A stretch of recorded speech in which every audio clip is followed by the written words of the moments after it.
America এবং Israel যে পরিকল্পনা করেছিল ইরানের রেজিম চেঞ্জ ঘটাবে, এবার সেই বিপদ তাদের ঘাড়ে চেপে বসেছে। যদি এক বাক্যে সংক্ষিপ্ত ওয়ার্ডে বলি, আল্লাহর পরিকল্পনা শ্রেষ্ঠ পরিকল্পনা।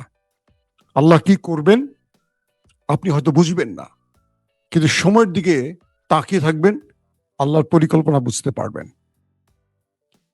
এই দুটো রাষ্ট্র প্ল্যান করেছিল ইরানে রেজিম চেঞ্জ ঘটাবে, তাই ইরানে সরকার বিরোধীদের মাঠে নামালো, ব্যাপক বিক্ষোভ হলো।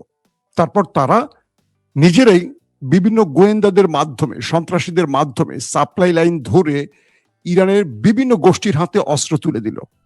তারা ইরানের নিরাপত্তা বাহিনীর উপর হামলা করলো, প্রচুর মানুষ মারা গেল। আবার ইরানের নিরাপত্তা বাহিনী তাদের উপর হামলা করলো, প্রচুর মানুষ মারা গেল। অর্থাৎ ইরানে একটা রেজিম চেঞ্জের জন্য যে বিক্ষোভটি হয়েছে, হাজার হাজার মানুষ সেখানে প্রাণ হারালো।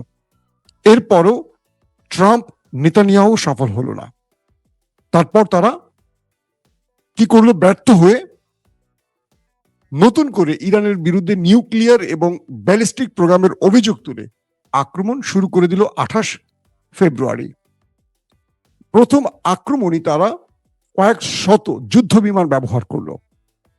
প্রথম দিনই মারা গেল ইরানের সর্বোচ্চ নেতা এবং প্রায় 30 থেকে 40 জন সর্বোচ্চ কমান্ডার, এবং প্রত্যেকটি বিভাগের অর্থাৎ সামরিক বিভাগের প্রধানরাও এ সময় শহীদ হলো। ক্যাবিনেটের গুরুত্বপূর্ণ মন্ত্রীরা সব শহীদ হলেন।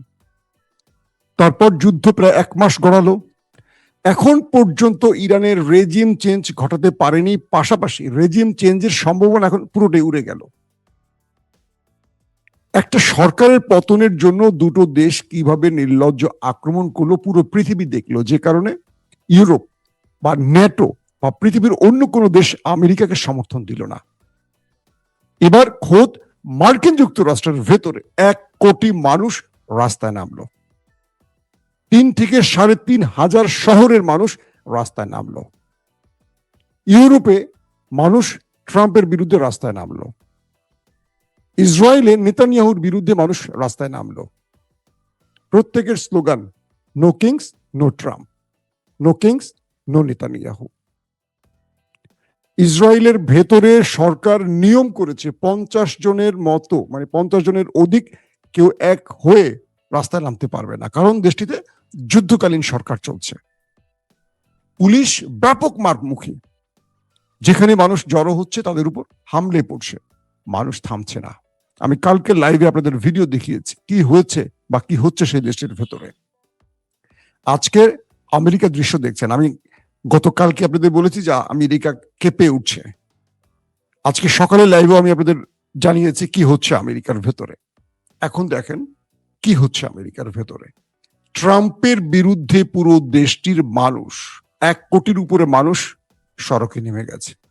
শুধু আমেরিকায় নয়, আমেরিকার বাইরে ইউরোপীয় দেশগুলোতেও সবাই নেমে গেছে। No Trump, no war, no kings slogan উঠছে। ইরানের ভেতরে যে বিক্ষোভ তৈরিতে তারা কাজ করেছে, আজ তাদের দেশের মানুষ তাদের বিরুদ্ধে বিক্ষোভ করছে। উপর দিকে তাকান, আল্লাহর শ্রেষ্ঠত্ব, আল্লাহর পরিকল্পনা আর কিভাবে দেখাবো আপনাদের বলেন? আমার নাস্তিক বন্ধুরা বলবে, বাতাস তো দেখা যায় না, আল্লাহকে তো দেখা যায় না, অনেক কথা বলেন না। একটু চোখটা বন্ধ করেন। আমি তো দেখতে পাচ্ছি, আপনি কি দেখতে পাচ্ছেন? ইরানের সরকার পরিবর্তনের আর কোনো ইঙ্গিত মিলছে না। ইরানে আর কেউ সরকার পতনে রাস্তায় নামছে না। তারা বুঝে গেছে ইরানকে লোটার জন্য দুটো দেশ আসছিল, তাদেরকে বোকা বানিয়েছিল। ইরানের জনগণ বুঝতে পেরেছে যে তাদের প্রকৃত সরকার এই সরকার। তারা নিজের জীবন বাজি রেখে দেশটার জন্য লড়াই করছে। তারা কিন্তু পারে। খুব ক্ষুদ্র একটা প্রশ্ন করি আপনাদের, যারা এখন আছেন আইআরজিসি বা যারা যুদ্ধ করছেন, তারা যদি আত্মসমর্পণ করে চলে যান, আমেরিকা তাদের সবচেয়ে বড় মূল্যায়ন করে প্রচুর টাকা দিয়ে তাদের দেশে ভিসা দিয়ে নাগরিকত্ব দিয়ে নিয়ে যাবে। জানেন, এরকম অফার করা হয়েছে। প্রত্যেকের মাথার দাম ঘোষণা করেছে ডোনাল্ড ট্রাম্প, জানেন তো। কিন্তু দেখেন, তারা জানেন যে আমি মারা যাব। খামেনির মৃত্যুর পর আলী লারিজানি থেকে শুরু করে গুরুত্বপূর্ণ বহু লোক মারা গেছে। একটা লোক, ইরানের একটা লোককে পদত্যাগ করেছে, শুনেছেন আপনারা? একজন নাম। তারা জানেন যে এই পদে বসলে আমার মৃত্যু কনফার্ম। আমেরিকা ইসরায়েলের এজেন্সির চোখ আমার উপরে আছে, যে কোনো সময় একটা মিসাইল উড়ে আসবে, একটা যুদ্ধ বিমান এসে আমাকে ধ্বংস করে চলে যাবে, পুরো পরিবার শেষ করে দেবে। তারা জানেন, প্রত্যেকে জানেন, কিন্তু প্রত্যেকে মৃত্যু জেনে, শাহাদাতের মৃত্যু জেনে সেই পদটিতে বসছেন এবং মারা যাচ্ছেন একের পর এক। আলী লারিজানি, তিনি জানতেন তাকে টার্গেট মেরে ফেলবে। প্রেসিডেন্ট মাসুদ পেজেশকিয়ান, তারা দুজন আল কুদস দিবসে প্রকাশ্যে সড়কে নেমেছিলেন, হেঁটেছিলেন নিরাপত্তা প্রহরী ছাড়া, একদম জনগণের সাথে। তারপরের দিনই আলী লারিজানিকে হত্যা করা হয়েছে। এরা মৃত্যুকে পরোয়া করছে না। এদের হারাবেন কি করে বলেন? সম্ভব? আমেরিকার দৃশ্য দেখেন, কোটি মানুষ রাস্তায়। ইসরায়েলের দৃশ্য দেখেন, নেতানিয়াহুর বিরুদ্ধে লাখো মানুষ রাস্তায়। যেটা তারা ইরানে ঘটাতে চেয়েছে সেটা এখন তাদের দেশে ঘটে গেছে। দর্শক, আসেন আপনাদের কিছু পিকচার দেখাই আমি, তারপর আপনারা বুঝতে পারবেন। আপনারা একটা আমার স্ক্রিনে যে ভিডিওটি দেখতে পাচ্ছেন, কুয়েতে ইরান যে মিসাইল মেরেছিল মার্কিন বেজকে টার্গেট করে, সেখানে আমেরিকার মহামূল্যবান 3 থেকে 4টি বিমান টুকরো টুকরো হয়ে গেছে, তার দৃশ্য আপনারা দেখতে পাচ্ছেন স্ক্রিনে। দেখেন, আমেরিকা প্রথমে বলেছিল যে এই আক্রমণে তাদের বিমান কিছুটা ক্ষতিগ্রস্ত হয়েছে। পরবর্তী এই ছবিগুলো কয়েকটি গণমাধ্যমে চলে এসছে, বলা হচ্ছে মার্কিন কোন সেনাবাহিনীর সদস্য এই ছবিগুলো গোপনে ধারণ করে ছড়িয়ে দিয়েছে, কারণ তারা যুদ্ধ চায় না, কারণ তারা ট্রাম্পের এই যুদ্ধ নীতির বিপরীতে দাঁড়িয়েছেন। তারা বুঝতে পারছেন যে তারা এখন মার খাচ্ছেন, তাদের লড়াই করে জয়ের বদলে লড়াই করলে জীবন যেতে পারে। যেহেতু মার্কিন যুক্তরাষ্ট্রে এখন বিক্ষোভ চলছে ট্রাম্প বিরোধী, তাই এই ছবিগুলো বাইরে ওপেন করে দিয়েছে। এই ছবি কিন্তু বাইরে এর আগে আসেনি। এর আগে ইরান যত আক্রমণ করেছে আমরা কিন্তু এরকম ছবি দেখিনি। দেখেন, টুকরো টুকরো করে ফেলেছে মার্কিন বিশাল বিশাল মূল্যবান বিমানগুলো, হাজার হাজার কোটি টাকার বিমানগুলো। আপনারা দেখছেন F-15 কিভাবে পড়ে আছে, চলে গেছে। এখন একটা প্রশ্ন করেন নিজেকে, আমেরিকা এই দৃশ্যগুলো দেখাচ্ছে না, কিন্তু আমেরিকার জেনারেল বা আমেরিকার সেনারা গোপনে ছবিগুলো ভাইরাল করলো কি করে? কেন? উদ্দেশ্যটা হলো যে জনগণ ট্রাম্পের বিরুদ্ধে নামছে, এই জনগণকে আরো বিক্ষোভে উত্তাল করতে চাচ্ছে এই ছবিগুলোর মাধ্যমে। জনগণকে বোঝানোর চেষ্টা করছে যে ইরানে আমেরিকা সেনারা মার খাচ্ছে, আমেরিকা প্রচুর ক্ষয়ক্ষতির মুখে পড়ছে। এখন ট্রাম্প কি করবেন বলেন? দেখেন, শেষ পর্যন্ত ইরানের সরকারের আগে নেতা সাহেব বা ট্রাম্প সাহেব আগে পাগার পার হন কিনা। প্রিয় দর্শক, দ্বিতীয় গুরুত্বপূর্ণ খবর হলো লেবাননে খেলা চলছে। কালকে বলেছিলাম আপনাদের শতাধিক মার্কাবা ড্রোন, পৃথিবীর সবচেয়ে দামি ড্রোন, ধারণা করি প্রায় 6 মিলিয়ন মার্কিন ডলার একটা ড্রোনের দাম। এরকম 100টা ড্রোন খেয়ে ফেলছে। আজকে আরো ব্যাপক অ্যাটাক চলছে উত্তরাঞ্চলে নেতাকাকুর বাড়ির। ইরানের পক্ষ থেকে আজকে 1 ডজন মিসাইল মারা হয়েছে, 2টো মাত্র ইন্টারসেপ্ট করতে পেরেছে, বাকিগুলো টার্গেটে হিট করেছে। ব্যাপক ক্ষয়ক্ষতির খবর আসছে। একদিকে দেশটির ভেতরে মানুষ বিক্ষোভ করছে নেতার বিরুদ্ধে, অন্যদিকে ইরানের খেলা চলছে। বিভিন্ন সূত্র বলছে যে তাদের পুরো প্রতিরক্ষা ব্যবস্থা ইরান ভেঙে ফেলেছে, তারা এখন কিছু করতে পারছে না। ইরান এখন টার্গেটগুলোকে হিট করছে, তাদেরকে আস্তে আস্তে পঙ্গু করে দেওয়ার চেষ্টা করছে। ইরান বারবারই ইরানের কাছে প্রস্তাব আসছে যুদ্ধবিরতি। ট্রাম্পের পক্ষ থেকে পাকিস্তানকে ব্যবহার করা হচ্ছে, ওমানকে ব্যবহার করা হচ্ছে, তুরস্ককে ব্যবহার করা হচ্ছে, মিশরকে ব্যবহার করা হচ্ছে যে বোঝাও, ইরানকে বোঝাও। ইরানের সরকারকে বলেন তো এই মুহূর্তে মুস্তফা খামেনি কোথায়? তিনি কেউ জানেন? মুস্তফা খামেনির অবস্থান কেউ জানে না।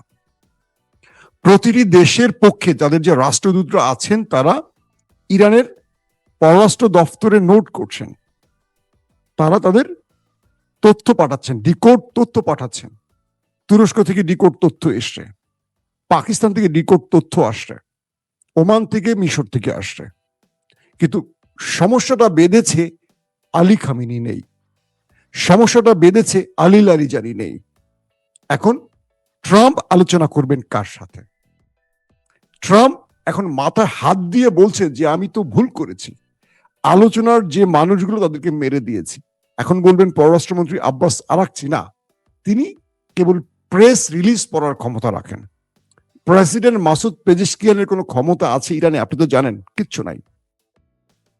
তিনি পুতুল প্রেসিডেন্ট, রাষ্ট্র চালাচ্ছে মুস্তফা খামেনি আর রাষ্ট্র চালাচ্ছে আইআরজিসি। খামেনির মৃত্যুর পর পুরো কন্ট্রোল আইআরজিসির কমান্ডাররা নিয়ে নিয়েছে, আর নেপথ্যে আছে তাদের মাস্টারমাইন্ড মুস্তফা খামেনি। এখন বিষয়টা হলো ট্রাম্প আলোচনার জন্য কাউকে পাচ্ছেন না। ট্রাম্প নেতানিয়াহুকে বলছে যে তোমার বুদ্ধিতে আমি খামেনিকে মেরে দিয়েছি, ওদের সব শীর্ষ কমান্ডারকে মেরেছি, তোমাকে নিষেধ করেছি আলী লারিজানিকে মেরো না, ওর সাথে আমাদের আলোচনা করতে হবে। তুমি যখন বুঝতে পারছো যে আমি আলোচনা করতে চাই, তুমি ওকে মেরে দিয়েছো। ট্রাম্পের ধমকে সোজা হয়ে গেছে নেতা কাকু, বুঝতে পারছেন? কখনো কখনো নেতার মৃত্যু শত্রুর জন্য লাভ, কখনো কখনো শত্রুর জন্য ভয়ঙ্কর ক্ষতি, সেটা আমেরিকা বুঝতে পারছে। পাকিস্তানের প্রধানমন্ত্রী শাহবাজ শরীফ টেলিফোনে কথা বলেছেন ইরানের প্রেসিডেন্ট মাসুদ পেজেশকিয়ানের সাথে। তিনি তার টুইটে তাকে শুভেচ্ছা জানিয়েছেন। কিন্তু প্রেসিডেন্ট কি করবেন? এই যুদ্ধ বন্ধের ক্ষমতা তার আছে? বলেন, আপনিই বলেন। নাই, তিনি রাষ্ট্রের প্রধান নির্বাহী নন। ইরান রাষ্ট্রের প্রধান নির্বাহী বা যুদ্ধ বন্ধ, যুদ্ধ শুরু করা, এই বড় বড় দায়িত্ব বা নির্দেশ দেওয়ার ক্ষমতা একমাত্র সুপ্রিম লিডার, যেটা মুস্তফা খামেনি বা তার আগে তার পিতার ছিল। এই মুহূর্তে এই অবস্থা আছে। এর আগে তো গতকালকে আপনাদের খবর দিয়েছিলাম যে আরব আমিরাত ভাড়া করে এনেছিল ইউক্রেনের ড্রোন বিশেষজ্ঞদের, এবং ড্রোন যে কিভাবে ড্রোন মানে ইরানের ড্রোনকে ইন্টারসেপ্ট করা যায়, কারণ রাশিয়ার ড্রোন ইউক্রেন ইন্টারসেপ্ট করেছিল, সেই বিশেষজ্ঞ টিমকে আরব আমিরাত প্রচুর টাকা দিয়ে ভাড়া করে এনেছিল। আরব আমিরাত কাকে? মার্কিন বন্ধু ইউক্রেনের প্রায় 30 জনের অধিক ড্রোন বিশেষজ্ঞদের এনে বলছে যে তোমরা, তোমাদের যত টাকা লাগে আমরা দেব, তোমরা আমাদের রক্ষা করো, ইরানের হাত থেকে রক্ষা করো। ইরান কি করছে? যখন টের পাইছে যে ইউক্রেনের বিশেষজ্ঞরা আসছে তাদের ড্রোন ঠেকাতে, মারছে ধাম ধাম কয়েকটা ড্রোন, মানে ওরা আসছে ড্রোন ঠেকাইতে, ওখানে মিসাইল নামের ড্রোনই মারছে। 21টাই নাকি ওপারে চলে গেছে। 21 জন ইউক্রেনীয় ড্রোন বিশেষজ্ঞ করে চলে গেছে বিনা টিকেটে উপরে। ইরানের খেলা বুঝতে পারছেন কোন লেভেলে চলছে এখন? আরব আমিরাত মাথায় হাত দিয়ে বলছে, ভাই তোদেরকে আনছি ড্রোন থেকে আমাদের বাঁচাতে, তোরাই ড্রোন হয়ে উপরে চলে গেলি, এটা কি করলি ভাই তোরা? মার্কিন টার্গেট গুলোতে কালকে মার্কিন যুক্তরাষ্ট্রের দুটো বৃহৎ টার্গেট, সৌদি আরবের প্রিন্স সুলতান বিমান ঘাঁটি আর কুয়েতের একটি জলপথে একটা বিশাল বহর খার্ক আইল্যান্ডে প্রবেশের চেষ্টা করছে। ইরানের খার্ক আইল্যান্ড, যেখানে 90% তেলের এক্সপোর্ট হয় ইরানের। ইরানের দুটো জায়গায়